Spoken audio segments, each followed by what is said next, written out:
Respected Khan, madam Khan और सारे guest, सबको मैं रियली बहुत, मेरे को आई फील ऑनर्ड कि आप लोगों ने मेरे को बुलाया। और मैंने तो अभी पूनम जी को सुना, इतनी एनर्जी उनमें है और उन्होंने क्या से क्या करके दिखलाया है, तो वो एनर्जी सब में चाहिए। अदरवाइज कुछ भी क्या होता है कि ना, आज मान लीजिए कि जितने भी डिसेबल्ड बच्चे हैं, आज ब्लाइंड हो या कुछ और हो, वो सफर करते हैं उनके इसलिए नहीं, या उनका ब्रेन ठीक से काम नहीं कर रहा है, उसके that is not the main reason. उसका मेन रीजन है कि लोगों का उनके ऊपर ट्रस्ट नहीं है, उनके ऊपर कॉन्फिडेंस नहीं है। आपका हम इंट्रोडक्शन सब लोगों से करवाते हैं, हमारी टीचर है ना, तो सारी मदर्स पहले आपका इंट्रोडक्शन सुन लेंगी, फिर आप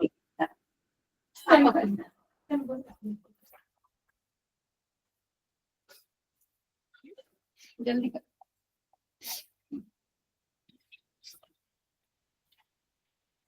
आपका पूरा बायोडाटा बताएंगे, सब मदर्स को पता चलेगा क्या है आप। नहीं, ऐसा कुछ नहीं है। आज हमारे बीच इंटरनेशनल डिसेबिलिटी डे के दिन मिस्टर दिलीप लोयल का ये हमारे बीच है आज। ये हम इन सबका तालियों के साथ वेलकम करते हैं। आज अल्हम्दुलिल्लाह 90 इयर्स के हो चुके हैं और ये फिर भी हमारे बीच बैठकर हमसे काफी कुछ शेयर कर रहे हैं। ये आज लॉ ग्रेजुएट हो चुके हैं और इन्होंने सफलतापूर्वक बहुत सारा काम किया है। इन्होंने टैक्स और ऑडिट की प्रैक्टिस कोलकाता में कर रहे हैं ये, और जब ये स्कूल की पढ़ाई कर रहे थे तभी इनकी आंखों की रोशनी कम हो गई थी, फिर भी इन्होंने काफी मेहनत किए हैं और 1983 में इंडिया के पहले ब्लाइंड चार्टर्ड अकाउंटेंट बने थे। मिस्टर लॉयल का इन्होंने बहुत सारी बुक्स इनकम टैक्स पे भी लिखी हुई है, जैसे कि how to handle income tax problem, जिसका भी 27th एडिशन चालू है। इन्होंने काफी कुछ VDIS 1997 में भी किया है, कैसे सुलझाए आयकर समस्या, इन सब पे भी इन्होंने प्रैक्टिस की है। मिस्टर लॉयल का जो है वो टैक्स पत्रिकाओं में भी लिखते हैं, सेमिनार, कार्यशाला, शोध पत्र, ये सब भी इन्होंने किया है और ताजा टीवी और टैक्स प्रोग्राम में भी ये गेस्ट स्पीकर के लिए कर चुके हैं इन्होंने काम, कर समाधान करके। मिस्टर लॉयल का को बहुत से अवार्ड्स मिले हुए हैं, जिसमें से 2017 में इनको आयकर विभाग से सम्मानित किया गया था। 2002 में इनको सामाजिक न्याय अवार्ड मिला था, जो श्री APJ अब्दुल कलाम के हाथों से था, और 2005 में भी उन्हें फिर से APJ अब्दुल कलाम ने most outstanding blind person in India का अवार्ड दिया था। उसके बाद 2008, 2001, 1994, 1995, 1990 इस तरह इनको कई अवार्ड मिल चुके हैं। उनकी उपलब्धियों को स्वीकार किया गया है और उनके जीवन की कहानी दूरदर्शन, आकाशवाणी और अन्य टीवी चैनल पर भी बताई गई है। मिस्टर लॉयल का जो है वो एक बहुत परोपकारी व्यक्ति है और ये वेस्ट बंगाल में विजुअली चैलेंज पर्सन के लिए काम कर रहे हैं और वो वहाँ पे जनरल सेक्रेटरी भी है foundation of for different able person के लिए भी उन्होंने काफी कुछ ट्रस्ट किया है। उन्होंने रामकृष्ण मिशन में 15 लाख का भी दान दिया है और उन्होंने कई हॉस्पिटल में फ्री बेड भी ऑक्युपाइड किए हुए हैं। और वेस्ट बंगाल में जो भी बच्चा 10th स्टैंडर्ड पास होता है एज अ ब्लाइंड स्टूडेंट, तो वो उनको प्राइजेस देते हैं। प्राइजेस के इसमें वो उनको लैपटॉप देते हैं, टॉकिंग मोबाइल फोन देते हैं और टॉकिंग बुक्स भी बांटते हैं। और आज ये हमारे बीच है और ये अपनी सारी एक्सपीरियंस जो है वो हमसे शेयर करेंगे। फिर से हम इनका वेलकम करते हैं।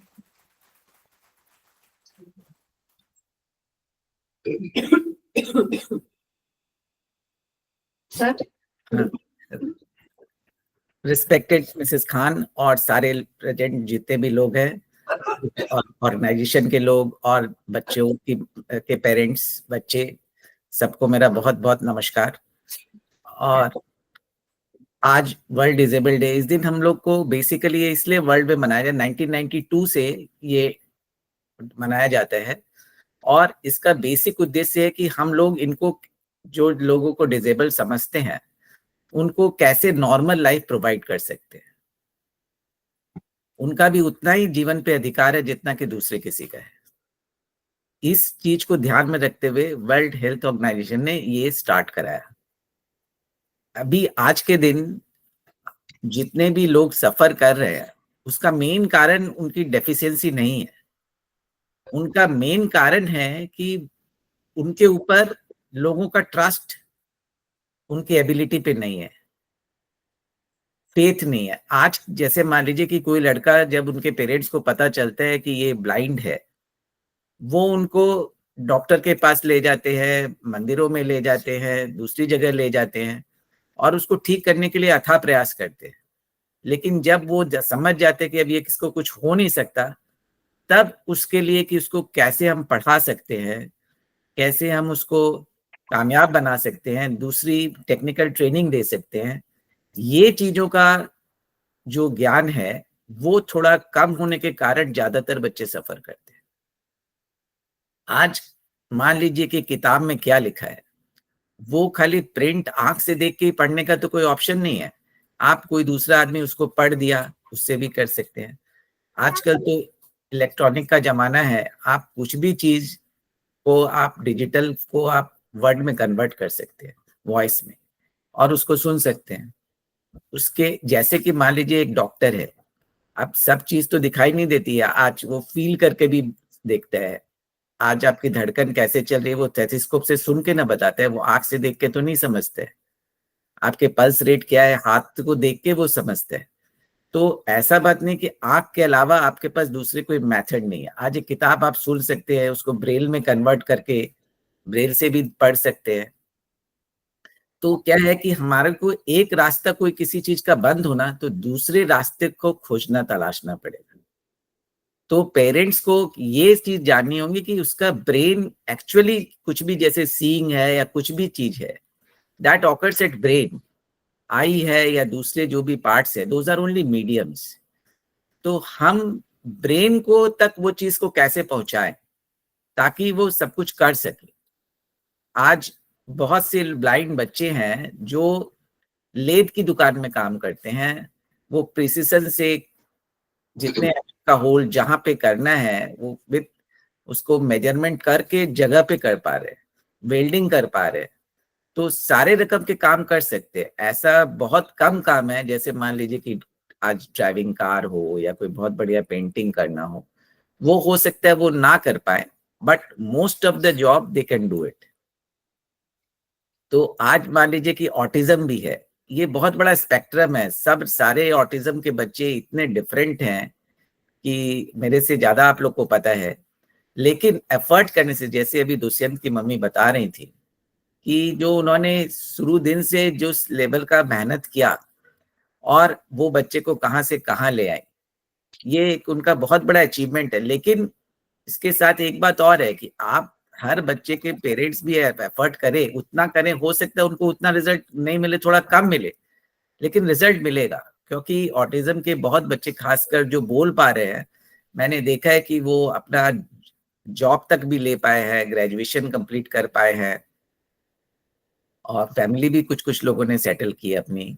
और अदरवाइज भी, जैसे मान लीजिए कि जो नहीं भी बोल पा रहे हैं, but at least they can lead their own life, इस स्टेज पे पहुंच जाते हैं। लेकिन उसके पीछे उन पेरेंट्स का कितना बड़ा योगदान है ये हम लोग नहीं समझ सकते।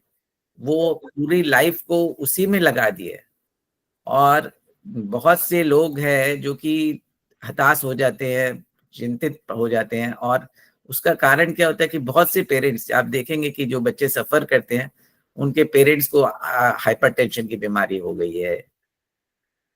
वो अभी कुछ दिन पहले मैं एक मीटिंग में था, तो एक पेरेंट्स ने मेरे को कहा कि हमारी गति तो जो सफर कर रहा है बच्चा उससे भी खराब है। जो सफर कर रहा है वो ये तो बोल सकता है भगवान मेरे को अब बहुत हो गया, मेरे को बुला लो, लेकिन मैं पेरेंट्स होके ये भी नहीं बोल सकती कि मेरे को बुला लो, क्योंकि मेरे को मेरे बच्चे के लिए रहना है। लेकिन ये मैं उनकी फीलिंग को कहीं ठेस नहीं पहुंचाना चाहता, लेकिन इतना नेगेटिव भी नहीं होके बच्चे को एबल बनाना सबसे बड़ा चैलेंज है। सभी कोई लगे हुए अपने बच्चे को, हर आदमी चाहता है कि जितना ज्यादा से ज्यादा मैं क्या बना सकूं विद ऑल द प्रॉब्लम्स।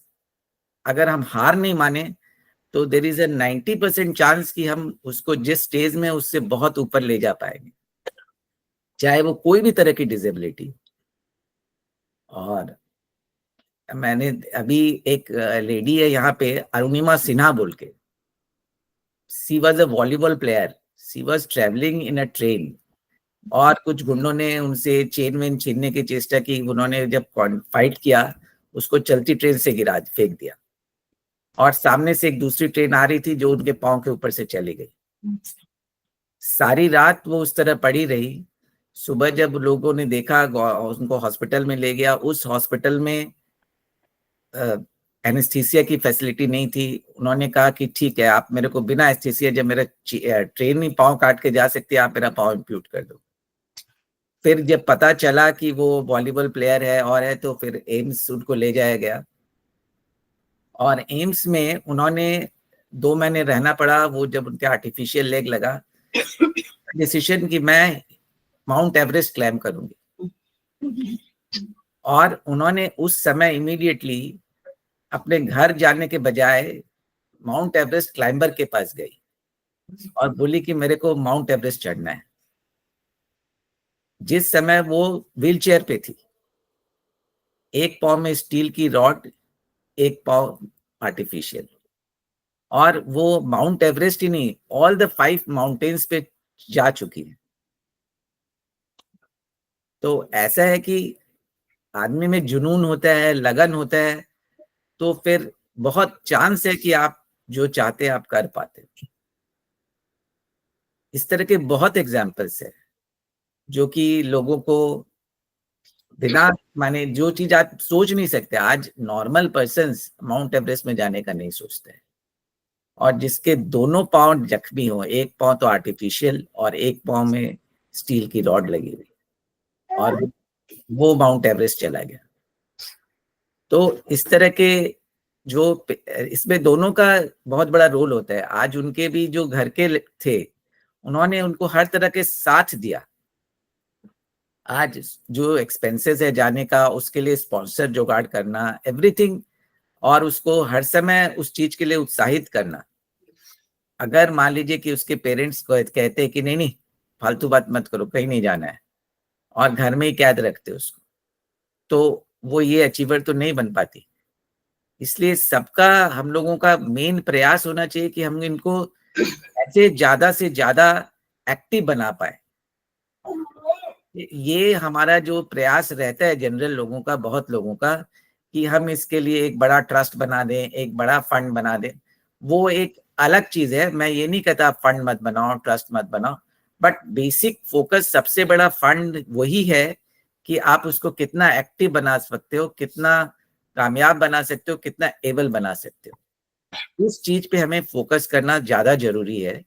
और ग्रेजुअली क्या है कि जैसे मान लीजिए कि हम लोग ज्यादा चिंतित रहते हैं कि हमारे बाद क्या, तो जैसे आप लोग ऑर्गेनाइजेशन से जिससे एक साथ आते जाते हैं, तो even you can have your own association, not association in a legal format में, एक आपस में कि ठीक है, आपका कोई प्रॉब्लम है तो हम हैं, हमारे प्रॉब्लम है, तो इस तरह भी बहुत आपस में जुड़ के भी हम लोग बहुत कुछ अचीव कर सकते हैं। तो मेजर कहना यह है कि आप जैसे भी हो, उनको जितनी तक एबिलिटी आ सकती है वो लाना है। और इस ऑटिज्म का सबसे बड़ा क्या है कि ये बहुत स्लो प्रोसेस है। आप एफर्ट करोगे, आपका रिजल्ट्स आ ही जाए कि गारंटी तो नहीं है, हो या नहीं हो, लेकिन बहुत लेट आता है। तो उस तक, तब तक आपको पेशेंट रहना पड़ेगा, और एक रिजल्ट के बाद बहुत छोटे छोटे रिजल्ट्स की तरफ से आपको आगे बढ़ना होगा, क्योंकि इनका जो प्रोसेसिंग स्लो होने के कारण आपको हर स्टेप को मल्टी स्टेप में डिवाइड करके ही उनको आगे बढ़ाना होगा। जैसे कि सीढ़ियों को बहुत छोटी छोटी सीढ़ी बना देना होगा, तभी हम इनको लेके आगे बढ़ सकते हैं। वैसे आप सब कोई इनको आज से नहीं, जब से है तब से इनके साथ डील करते हैं, मेरे से ज्यादा जानती हैं, इसलिए मैं आप लोगों का ज्यादा वक्त लेना नहीं चाहता। बट मेरा एक ही कहना है कि इनकी एबिलिटी की तरफ कैसे बढ़ाया जाए, कि इनको आपने जितना से ज्यादा इंडिपेंडेंट बनाया जाए, उसके तरफ ही ज्यादा से ज्यादा ध्यान देने की जरूरत है। Thank you very much for giving me. सवाल था कुछ, हाँ, कि आपको जब ये महसूस हुआ कि आप देख नहीं पाते हैं, तो आपको क्या महसूस हुआ, किस तरह आप आगे बढ़े थे? उस समय मैं बहुत छोटा था, मेरे ज्यादा कुछ महसूस होने का था नहीं। इट वाज जब मैं 6 महीने का था, तभी मेरे पेरेंट्स ने देखा कि इसके आई प्रॉब्लम है, मैं आई प्रॉब्लम के साथ ही बड़ा हुआ। क्लास 6-7 में आते आते जो पहले मैं लाइट एक्स्ट्रा लगा के थोड़ा मैग्नीफाइंग ग्लास से पढ़ पाता था, वो भी मेरा पढ़ना 6 के बाद बंद हो गया।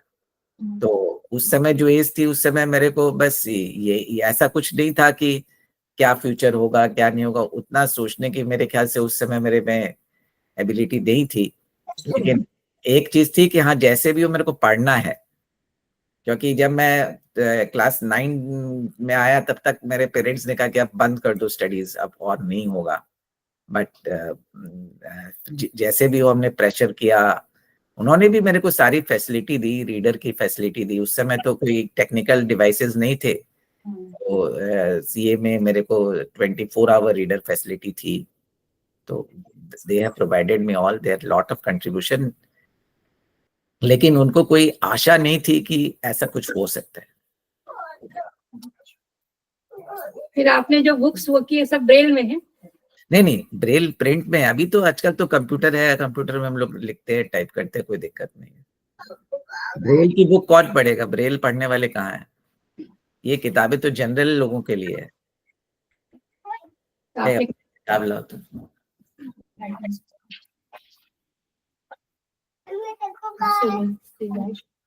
1, 2 ये जैसे मेरी एक वॉल्यूम है हाउ टू हैंडल की, और एक और है, ये किताब 2 वॉल्यूम में है। ये नहीं इनकम, ये मेरे इसका दूसरा वॉल्यूम है। दूसरा वाला एक वॉल्यूम पे ये इसके 2 वॉल्यूम्स हैं। ये इसके अलावा भी मेरी 4-5 और किताबें हैं। कोई ना आपका डिफिकल्ट मोमेंट जो आपने इजी हैंडल कर लिए, ऐसे कुछ बताइए। बहुत ज्यादा डिफिकल्ट था वो चैलेंज क्या था? जैसे मान लीजिए चार्टर्ड अकाउंटेंट्स इंस्टीट्यूट का एक रूल था कि वो आपको नॉन ग्रेजुएट स्टूडेंट्स ही राइटर के हिसाब से देते हैं। उस स्टूडेंट को आप पहले से नहीं जानते हैं, you meet him directly in examination hall, and paper like accountancy, जिसके अंदर डेबिट को कैसे लिखना है, क्रेडिट को कैसे लिखना है, किधर क्या करना है, पेपर लाइक आपका SADP था, सिस्टम एनालिसिस डेटा प्रोसेसिंग, तो फ्लो चार्ट बनाना है। तो ये उससे बनवाना, ये एक बहुत बड़ा चैलेंज था। और ये सबसे ज्यादा प्रॉब्लम मेरे को वही हुआ एग्जाम्स के टाइम में इनिशियली, टू बी, उसको हम अपना कैसे कम्युनिकेट करें कि हम जो चाहते हैं वही वो लिखे। अब जो आपको जॉब में जो कलीग्स मिले वो आपको आगे बढ़ते हुए देखे तो उनको भी वो लगता होगा ना। मैंने कभी जॉब नहीं किया, मेरे फादर भी सीए थे, मैं उन्हीं के फर्म में सीए का प्रैक्टिस करता हूँ। तो सीए वाले भी एक दूसरे को थोड़ा सा वही करते ना, जाने इनके पास कैसे जाना है ना। ये तो ऐसा है कि भगवान की कुछ दया रही है मेरे ऊपर कि people had always trust on me. मेरे कोई क्लाइंट मेरे पास से गया नहीं,